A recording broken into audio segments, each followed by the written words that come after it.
Social media has become a massive part of our daily lives. Think about it. How often do you scroll through TikTok, check Instagram, or chat with friends on Snapchat? For teenagers, these platforms are more than just apps. They're a way of life. But what happens when governments step in and say, no more?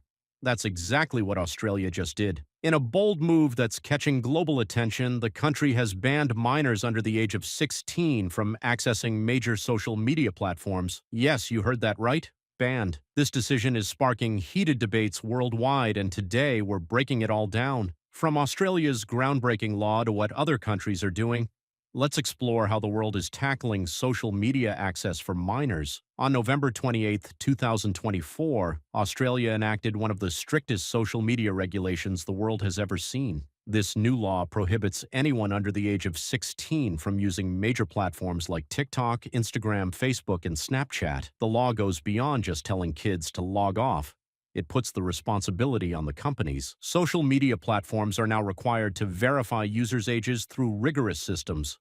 If they fail, they could face massive fines running into millions of dollars. The Australian government defends the law as a necessary step to protect young people.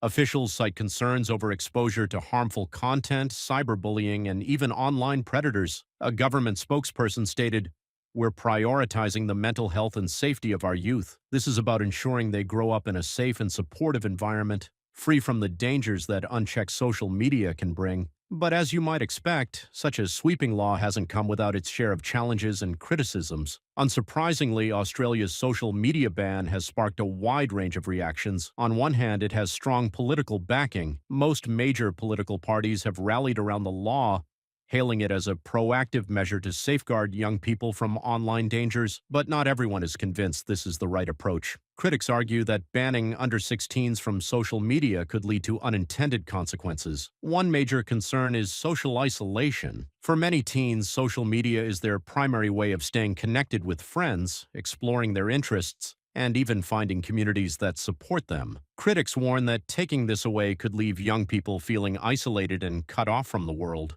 Another big issue? Enforcement. Let's face it, teens are tech-savvy. If they really want to access these platforms, they'll find a way. VPNs, fake accounts, borrowed credentials. There are plenty of workarounds. The question remains, how do you enforce such a broad law effectively? Australia isn't the only country grappling with this issue. Across the globe, governments are exploring different ways to regulate minors' access to social media. Let's take a closer look at what other nations are doing. In France, the focus is on parental involvement. Laws there require children under the age of 15 to get parental consent before signing up for social media. On paper, it sounds great, but in practice, enforcement remains a major challenge. Many parents don't fully understand how these platforms work, and kids often find ways to bypass the rules. Over in the United States, it's a bit of a mixed bag. Social media regulations for minors vary from state to state. For example, Utah and Florida have introduced laws requiring parental consent for minors to use social media. However, these laws face constitutional challenges, with critics arguing they infringe on free speech and privacy rights.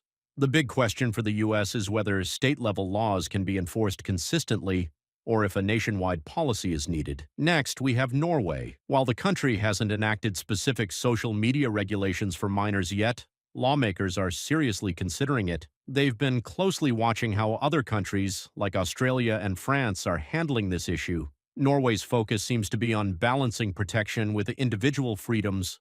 And finally, the United Kingdom. Discussions about regulating social media for young users have been ongoing, with lawmakers debating how to implement effective age checks while respecting privacy. The UK is still in the exploratory phase, but it's clear that change is on the horizon. Australia's bold move has set the stage for a global conversation about the role of social media in young people's lives. Whether it's outright bans, parental consent requirements, or better enforcement of existing rules, countries worldwide are acknowledging the need to address this issue. But will these measures work? Only time will tell. Social media has become deeply ingrained in our lives, and finding the right balance between protection and access won't be easy. What's clear is that the debate is far from over. Call to action. So, what do you think? Should social media be off limits for minors, or is there a better solution? Let us know your thoughts in the comments below. We'd love to hear from you.